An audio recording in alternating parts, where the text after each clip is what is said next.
This episode of Another Great Day is brought to you by Pitbull. Woo-wee! It's Tuesday, March 28th, 2023. I'm Aaron, and this is my beloved Mr. 303 host himself, Chris. Mr. 303. Wait, 305. Dang. Sorry, 303 is in Colorado. I don't know what any of those reference. Well, you're Mr. Worldwide to me. Anyways, we'd like to welcome you back to Another Great Day, the podcast, the very professional podcast designed to encourage interaction, creativity, and conversation. And that's what me and Chris are doing right now. We're having a conversation. Come on, join us. Well, hello. Chris, it is... Hi. Hey, Aaron. How's your day today? Conversation. Done. Nice. Me talk with you. We'll discuss the game where you make up the topics and we have to discuss them. So let's get the wheel a-spinning. And the wheel is spinning real nice. Here it goes. Today's topic is Yes, Chef. What we're going to do in this game today is Chris is going to be the head chef and I am going to be his apprentice, maybe his sous chef, trying to work alongside him. So let's get those kitchen noises going if we can. Sizzle, sizzle, seam, chop, chop, chop. All right. All right. Oh, I'm handing you a piece of bread, but it slips and it fell on the floor. Oh no, chef, this bread just fell on the floor. 5-second rule? Does it apply? Yeah. Oh, yeah, sure. Great, here's chef. Thank you. Here's a hot dog. Oh, thank you, chef. Okay. I dropped it. Oh, no. Chef, I got it. I got it super quick. What do you think? 5-second rule? They're a bit slimy. All right, no, chef. All right, we need something else, chef. Hand me another thing. Here's a dozen eggs. Oh, no. Crack. Splat, splat, splat, splat, splat, splat. One lands on my head. I'm imagining we're still wearing those roller skates from earlier, correct? Unfortunately, I still am, and I never learned to tie my shoes, so I fall a lot. And we still have that ice floor in our kitchen for some reason. Yes, why do we have this? Why are we doing this in the deep freeze? Let's get out of here. And we recently didn't clean up all those banana peels from when we had all the bananas. And our kitchen doubles as a bowling alley, so it's already really, really slippery. Well, I think that's enough for today. Yes, chef. Yes, good. And that'll bring us to this day in history. Well, here we are. All right, on this day in 1802, the second asteroid ever to be discovered by Heinrich Wilhelm Matthias Olbers is found. So I struggle with foreign names. I have a hard time with that. But yeah, did you catch that, everybody listening? You in the back, especially you. Did you hear that? The second asteroid ever to be discovered. Wait, okay, what year was it? 200 years ago? 1802. 220 years ago, 21 years ago. How crazy is that? Wow, that was a long time ago. I was like negative 200. In something. Anyways, in 1801, while making a star map, Giuseppe Piazzi accidentally discovers a small object 1,000 kilometers or 600 miles in diameter between the orbits of Mars and Jupiter. How cool is that? That's the first asteroid. That's right. Yes. Yeah. So, first guy, 1801. It's funny. The first asteroid was found from somebody looking at the sky and noticing a dot that was different. That's interesting. Think about the lack of electricity at the time. So the stars were really bright and obvious. Yeah, and they'd be using them for maps, for trying to figure out where to go, navigating on the ocean. So they were looking at the stars on purpose often. Wow.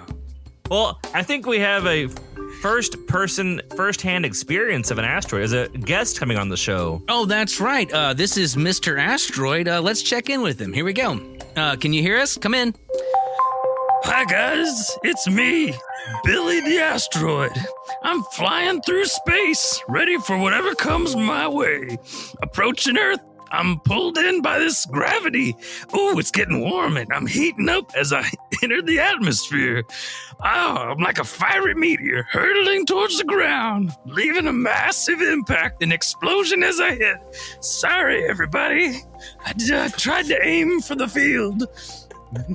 Anyways, guys, as a meteorite, though I'm battered, I am a survivor. Fearless and intrepid, ready for my next journey. Oh, thanks, Billy. Well, it was really nice meeting you. Chris, have you ever met an asteroid before? Oh, no. No, I haven't. Yeah, that was a first for me. I bet that was a first for most of our listeners, too. Wow. We'll have to check in with Billy from time to time. And that'll do it for this All day right. in history. Good job. And me. I think I'm done for the show. Aaron, carry on without me. I'll just be over here Yes. laughing. Laughter can double as an ab workout. Here we go.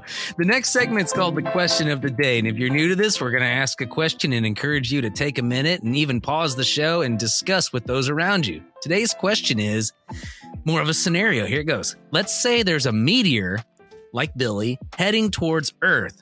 Oh no! But you have the ability to stop it. What's the craziest way you would save the planet? We'll be right back.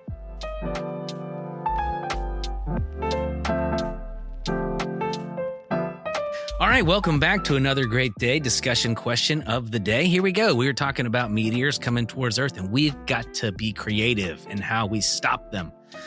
Well, Chris, I think I would gather my resources, which are unlimited, and I would build a gigantic trampoline. And so when the meteor came hurtling at the Earth, it would hit the trampoline and immediately launch itself back into space. Narrowly missing the moon. Well, if I play my cards right, I might be able to take down Mars. Who knows? So I was imagining if I had this scenario happen and I had all the power in the world, did all the things I wanted to do, I'd probably get Pitbull, who is also known as Mr. Worldwide. Oh, he has a vested interest in this Earth. He is basically as big as the world anyway. He puts his arms out and starts rapping, and all of the speakers from all of the music boxes everywhere on Earth disintegrate the asteroid before it arrives. And it would just be music would save us. You just hear really loud. I just want to feel this moment. Oh, thanks, Pitbull, and thanks, Giant Trampolines. Well, let's tune in with some audio from the field. Take it away, boys.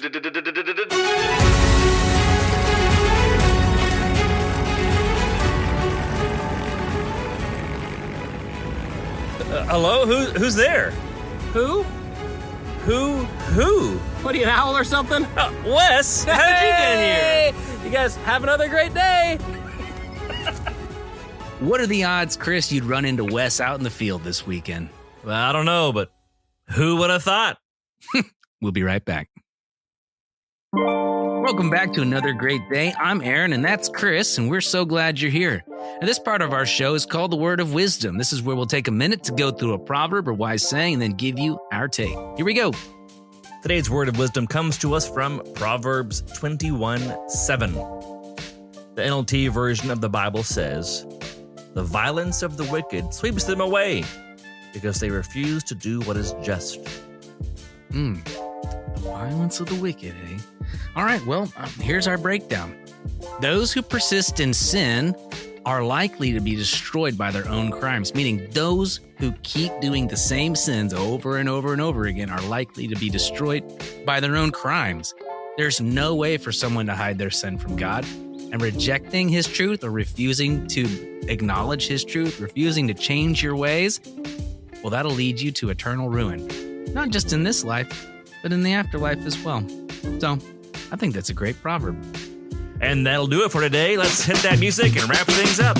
Well, our mission here is to encourage interaction, creativity, and conversation. So even though today's show may have come to an end, that does not mean your discussions have to come to an end. Well, whatever you discuss, whatever you do, we just hope you make it another Great day. Great Great day. Ooh, ooh. Pitbull-centric episode of the year. Who knew? All it took was a...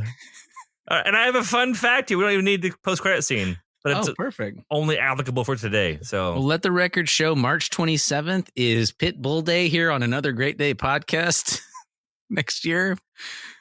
Billy the asteroid doesn't wreck us. Fun fact, an estimated 25 million meteoroids and micrometeoroids and other space debris enter Earth's atmosphere each day. Wow. What does that result in? They estimate that it's 15,000 tons of material entering the atmosphere each year. Wow. And we legitimately have a force field around Earth. Wow. Like that's crazy. There's so many things hitting around the Earth that we never see. That's why there's shooting stars at night, because it's happening all the time. And it happens to be bigger ones that we see that produce enough light for us to see. So if that much stuff's coming to the Earth and not a lot of stuff leaves the Earth, is the Earth bigger today than it was when God first made it, theoretically? I'm trying to think here. I don't have the answer. It's not really... I did a fire pit today, so I know some stuff left the Earth matter-wise, but...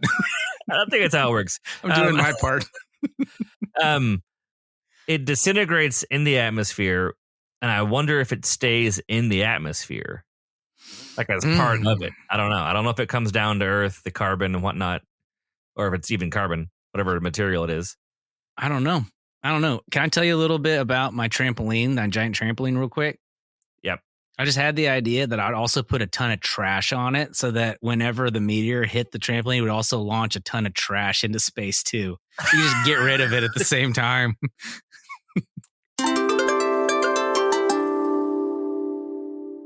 Imagine that. Would you like to look into the stars and see all the cool things that I'd like to see? That didn't make sense. Sorry. I got distracted and autopiloted and just kept talking while I looked away. Well, I think we have a... And now... Pop. For our feature film Pop 1, presentation. 2. Pop. It's in a world where podcasts... Oh, is it? It is for me. Mine was popping, clipping. I thought you were telling me that you were getting popcorn for your grandpa. Pop. I was pop for pop. Pop in the attic. All right. All right. Here we go. All right, Chris. Well, let's cue the music and wrap things up. Do you want me to do that next line? Do you want me? Because it's a long pause for you. Then you're like, all right. Yeah, I guess that is kind of a weird dismount. It's fine. It doesn't matter to me. Let's do it. How about that? AP? I could say, AP, let's finish this thing and cue the music myself up and wrap it. Wrap it right on up in a bow. Let's make this podcast like a burrito and wrap it up. That's it. We got it. So you going to say it? All right, you ready? Yep. And that'll do it for today. Let's hit that music and wrap things up. The end.